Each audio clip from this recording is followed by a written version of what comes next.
So ಈ pen drive ಪ್ರಕರಣ ಏನಿದೆ ಈಗ SIT ನೋಟಿಸ್ ಮೇಲೆ ನೋಟಿಸ್ ಅನ್ನ ಕೊಡುವಂತ ಕೆಲಸ ಮಾಡ್ತಾ ಇದೆ. ಇನ್ನೊಂದು ಕಡೆಗೆ ಸಂತ್ರಸ್ತೆಯರಿಗಾಗಿ SIT ಹೆಲ್ಪ್ ಲೈನ್ ಕೂಡ ತೆಗೆದಿದೆ.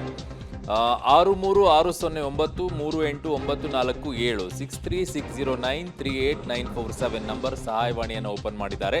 ಬೆಳಗ್ಗೆ 8ರಿಂದ ರಾತ್ರಿ 8ರವರೆಗೂ ಕೂಡ ಕರೆಯನ್ನ ಮಾಡಬಹುದು. ಮತ್ತೊಂದು ಕಡೆಗೆ ಜಾಲತಾಣಗಳಲ್ಲಿ ವಿಡಿಯೋ ಹಂಚಿಕೆ ಶಿಕ್ಷಾರ್ಹ ಅಪರಾಧವನ್ನ ಮಾಡಿದ್ದಾರೆ. ಮಹಿಳೆಯರ ಘನತೆ ಗೌಪ್ಯತೆಗೆ ಕುಂದುಂಟು ಮಾಡುವುದು ಗಂಭೀರ ವಿಚಾರ. ಪ್ರಕರಣ ಸಂಬಂಧ SIT ಮುಖ್ಯಸ್ಥ BK ಸಿಂಗ್ ಪತ್ರಿಕಾ ಪ್ರಕಟಣೆಯನ್ನ ಹೊರಡಿಸಿದ್ದಾರೆ.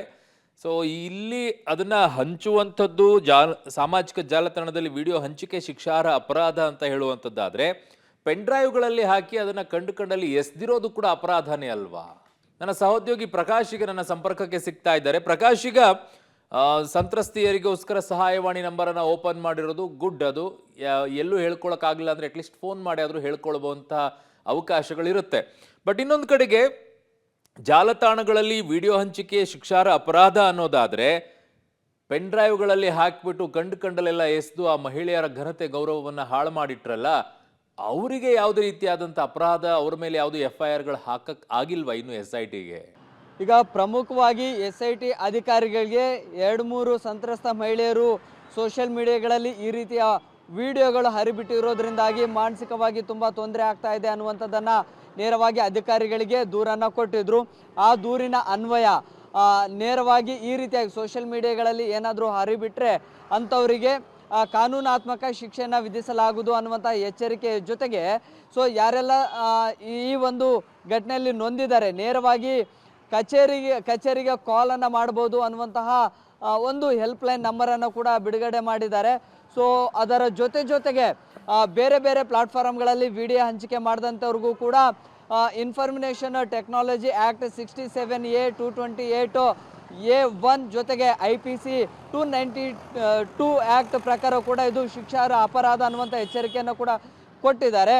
ಅದರ ಜೊತೆಗೆ ಆಗಲೇ ತಾವು ಹೇಳ್ತಾ ಇದ್ರಿ, ಕೇವಲ ಸೋಷಿಯಲ್ ಮೀಡಿಯಾಗಳಲ್ಲಿ ಹರಿಬಿಟ್ರೆ ಮಾತ್ರ ಶಿಕ್ಷೆಯ ಎಚ್ಚರಿಕೆ ಮಾತ್ರ ಅಲ್ಲ, ಪೆನ್ ಡ್ರೈವ್ಗಳಲ್ಲಿ ಕೂಡ ಸುಮಾರು ಭಾಗಗಳಲ್ಲಿ ಕೂಡ ವೈರಲನ್ನು ಮಾಡಲಾಗಿದೆ, ಹಂಚಿಕೆ ಮಾಡಲಾಗಿದೆ.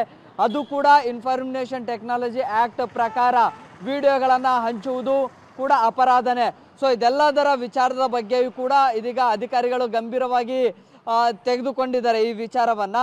ಅದರ ಜೊತೆಗೆ ಈ ಯಾರೆಲ್ಲ ಹಂಚಿಕೆ ಮಾಡ್ತಾರೆ ವಿಡಿಯೋವನ್ನು ಅವರಿಗೆ ಎಚ್ಚರಿಕೆ ಜೊತೆಗೆ ಸಂತ್ರಸ್ತ ಮಹಿಳೆಯರು ಖುದ್ದು ದೂರನ್ನು ಕೊಡೋದಕ್ಕೆ ಅವ್ರಿಗೆ ಆತ್ಮಸ್ಥೈರ್ಯವನ್ನು ತುಂಬುವಂಥ ಕೆಲಸವನ್ನು ಕೂಡ ಅಧಿಕಾರಿಗಳು ಮಾಡಿದ್ದಾರೆ. ಯಾವುದೇ ರೀತಿಯಿಂದಲೂ ಕೂಡ ಭಯ ಪಡುವಂಥದ್ದು, ಆತಂಕ ಪಡುವಂಥದ್ದು ಅಥವಾ ನಿಮ್ಮ ಹೆಸರು ಎಲ್ಲೋ ಹೊರಬರುತ್ತೆ ಅನ್ನುವಂಥದ್ದು ಯಾವುದು ಕೂಡ ಭಯ ಬೇಡ, ನಿಮ್ಮ ಹೆಸರುಗಳನ್ನು ಗೌಪ್ಯವಾಗಿ ಇಡುವುದು ಅನ್ನುವಂತಹ ಭರವಸೆಯನ್ನು ಕೂಡ ಕೊಟ್ಟಿದ್ದಾರೆ. ಅದಕ್ಕಾಗಿ ಒಂದು ಸಮಯವನ್ನು ಕೂಡ ನಿಗದಿ ಮಾಡಿದ್ದಾರೆ. ಬೆಳಿಗ್ಗೆ 8 ಗಂಟೆಯಿಂದ ರಾತ್ರಿ 8 ಗಂಟೆ ತನಕಲೂ ಕೂಡ ತಾವು ಕಾಲನ್ನು ಮಾಡ್ಬೋದು, ವಿಳಾಸ ವಿಚಾರಗಳನ್ನು ಕೂಡ ಹೇಳ್ಬೋದು ಅನ್ನುವಂತಹ ಒಂದು ಅವ್ರಿಗೆ ಭರವಸೆಯನ್ನು ಕೂಡ ಕೊಟ್ಟಿದ್ದಾರೆ. ಸೊ ಯಾವುದೆಲ್ಲ ಕಾಲ್ಸ್ಗಳು ಬರುತ್ತೆ ಅದರ ಮೇಲೆ ವಿಚಾರಣೆಗೂ ಕೂಡ ಮುಂದಕ್ಕೆ ಹೋಗೋದಕ್ಕೆ ಅಧಿಕಾರಿಗಳು ಮುಂದಾಗಿದ್ದಾರೆ. ಓಕೆ ಪ್ರಕಾಶ್, ನಿಮ್ಮೆಲ್ಲ ಮಾಹಿತಿಗೆ ಧನ್ಯವಾದಗಳು.